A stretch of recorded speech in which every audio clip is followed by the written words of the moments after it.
అందరికి నమస్తే. నేను ఒక వీడియో పెడతాను, ఆ వీడియో చూడండి. ఎవరి జోలికి వచ్చినా మాలోడి జోలికి రాకో, తెలుసు కదా అంబేద్కర్ వారసులు. చూసారా? ఆ వీడియోలో ఫ్లెక్సీలో పక్కా మాల అని రాసి పెట్టుంది. మరి డాక్టర్ బిఆర్ అంబేద్కర్ పక్కా మాలనా, పక్కా మాదిగనా, ఈ వీడియోలో మనం తెలుసుకుందాము. డాక్టర్ బిఆర్ అంబేద్కర్ పక్కా మాల కాదు, పక్కా మాదిగ కాదు. ఆయన మహారాష్ట్రలో ఉన్నటువంటి మహార్ కులానికి చెందిన ఒక దళిత వర్గంలో పుట్టడం జరిగింది. ఇది కూడా ఒక షెడ్యూల్ కాస్ట్ లో ఒక భాగమే. డాక్టర్ బిఆర్ అంబేద్కర్ ఇక్కడ మాల కులంలో పుట్టలేదు, ఇక్కడ మాదిగ కుటుంబంలో పుట్టలేదు. మరి ఇప్పుడు ఉన్నటువంటి తెలంగాణ రాష్ట్రంలో, అదే విధంగా ఆంధ్రప్రదేశ్ రాష్ట్రంలో, ఈ తెలుగు రాష్ట్రంలో ఉన్నటువంటి ఎస్సీలను మాల మాదిగ అని పిలవడం జరుగుతూ ఉంటది. మరి మహారాష్ట్రలో ఉన్నటువంటి వ్యక్తులను, మరి మహారాష్ట్రలో ఉన్నటువంటి ఎస్సీలను మహార్ అని పిలవడం జరుగుతూ ఉంటది. మరి మాల వేరు, మహార్ వేరు, మాదిగ వేరు, మహార్ వేరు. ఇది అందరూ కూడా తెలుసుకోవాల్సినటువంటి విషయము. అప్పుడేమో అంటరాని వాళ్ళు అనేవాళ్ళు, తర్వాత హరిజన్స్, జాతిపిత మరి మహాత్మా గాంధీ హరిజనులు అని పిలిచేవారు. హరిజనులు అంటే దేవుని యొక్క పిల్లలు. ఇది చాలా మందికి నచ్చక ఇప్పుడు దళితులు అని పిలవడం జరుగుతూ ఉన్నది. మరి డాక్టర్ బిఆర్ అంబేద్కర్ గారు మరి ఇక్కడ ఎస్సీ మాల కులంలో పుట్టలేదు, ఇక్కడ మాదిగ కులంలో పుట్టలేదు, అనే మహారాష్ట్రలో ఉన్నటువంటి మహార్ కులంలో పుట్టడం జరిగింది.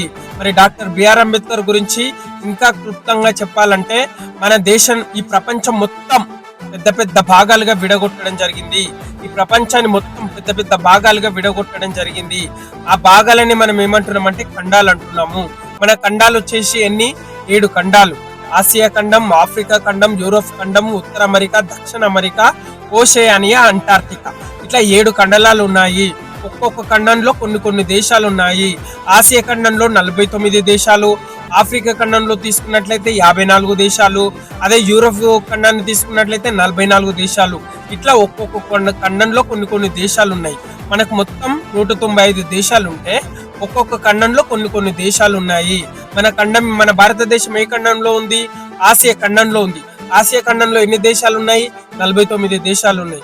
49 దేశాలలో మన దేశం ఏది? భారతదేశం. భారతదేశంలో ఎన్ని రాష్ట్రాలు ఉన్నాయి? 28 రాష్ట్రాలు, 8 కేంద్ర పాలిత ప్రాంతాలు ఉన్నాయి. మరి ఈ భారతదేశం భారతదేశాన్ని ఏ విధంగా పాలించాలి, ప్రజలకు ఏ హక్కులు ఉండాలి, ప్రభుత్వం ఏ విధంగా నడవాలి అని చెప్పేదే అత్యున్నత చట్టం డాక్టర్ బిఆర్ అంబేద్కర్ రాసినటువంటి రాజ్యాంగం. అంటే దేశం యొక్క తలరాతను రాసింది డాక్టర్ బిఆర్ అంబేద్కర్. కాబట్టి డాక్టర్ బిఆర్ అంబేద్కర్ ఒక కులానికి సంబంధించినటువంటి వ్యక్తి కాదు, అన్ని కులాలకు సంబంధించినటువంటి వ్యక్తి. ఈ కులం వాళ్ళు నా కులంలో పుట్టినరు అంటే మహార్ ఉంటే ఇక్కడ మాల కాదు, మహార్ ఉంటే ఇక్కడ మాదిగ కాదు. డాక్టర్ బిఆర్ అంబేద్కర్ మహారాష్ట్రలోని మహార్ కులానికి చెందినటువంటి వ్యక్తి. కాబట్టి డాక్టర్ బిఆర్ అంబేద్కర్ గారు ఒక కులానికి సంబంధించినటువంటి వ్యక్తి కాదు, అన్ని కులాలకు సంబంధించినటువంటి వ్యక్తి, అన్ని వర్గాలకు సంబంధించినటువంటి వ్యక్తి. మొత్తం మీద చెప్పేదంటే డాక్టర్ బిఆర్ అంబేద్కర్ గారు అందరివాడు, మనవాడు. జై భీమ్.